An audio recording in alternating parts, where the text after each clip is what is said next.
അഞ്ചാമത്തെ ശ്ലോകം.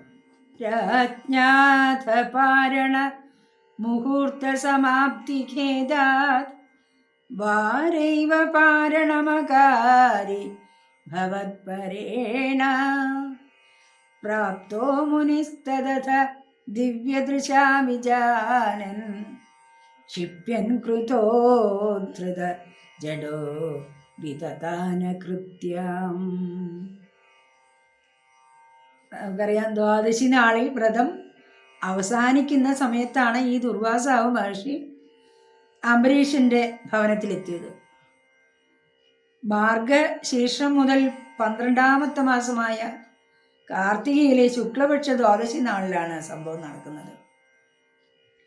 ഒരു വർഷം നീണ്ടുനിന്ന വ്രതത്തിൻ്റെ അവസാനം പാരണ വേണ്ട ചടങ്ങാണ്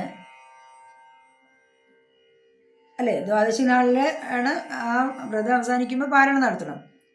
എന്തെങ്കിലും വെള്ളം കൊണ്ടെങ്കിലും നമുക്ക് കഴിക്കണം. അതുവരെ വ്രതം എന്ന് പറയുമ്പോൾ ഒന്നും അന്നാഹാരം ഇല്ലാണ്ടിരിക്കുന്ന ഒരു ഏകാദശി വ്രതമാണ്.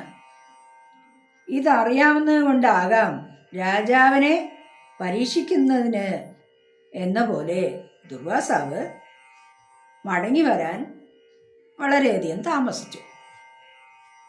അപ്പോൾ ഈ ദ്വാദശി കഴിയുന്നതിന് മുമ്പ് പാരണ ചെയ്യേണ്ടതുമാണ്. ദ്വാദശി അവസാനിക്കാറായപ്പോൾ ഈ ഇത്രയും ഒരു വർഷം നമ്മൾ ചെയ്ത ആ വ്രതത്തിന് ഒരു എന്താ പറയുക, പരിസമാപ്തി ഉണ്ടാവാതിരിക്കണ്ട എന്ന് വിചാരിച്ച്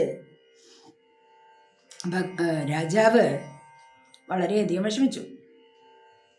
ഭക്ഷണത്തിന് ക്ഷണിച്ച ഋഷി വന്നെത്തുന്നതിന് മുമ്പ് സ്വയം ഭക്ഷണം കഴിക്കുന്നതും അതിഥി മര്യാദയ്ക്ക് ചേർന്നതല്ല എന്ന് അദ്ദേഹത്തിന് അറിയാം.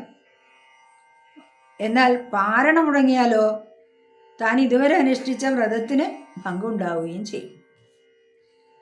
ധർമ്മസങ്കടത്തിലായ രാജാവ് കുറച്ച് വെള്ളം മാത്രം കുടിച്ച് ആഹാരമൊന്നും കഴിക്കാതെ ആ ഒരു കർമ്മം നടത്തുക എന്നുള്ള നിലയ്ക്ക് അല്പം വെള്ളം കുടിച്ച് വ്രതത്തിൻ്റെ ചടങ്ങുകൾ പൂർത്തിയാക്കി.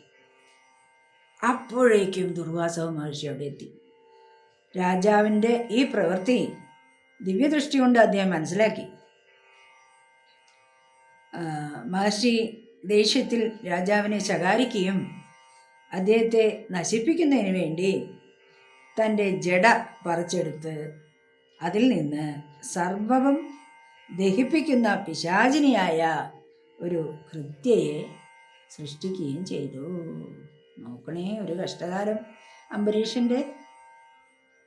രാജ്ഞാത പാരണ മുഹൂർത്ത സമാപ്തി ഖേദാത് ഭാരൈവ പാരണമകാരി ഭവത്പരേണ പ്രാപ്തോ മുനിസ്തദത ദിവ്യദൃശാ വിജാനൻ ക്ഷിപ്യൻ കൃതോധൃത ജഡോ വിതതാന കൃത്യം.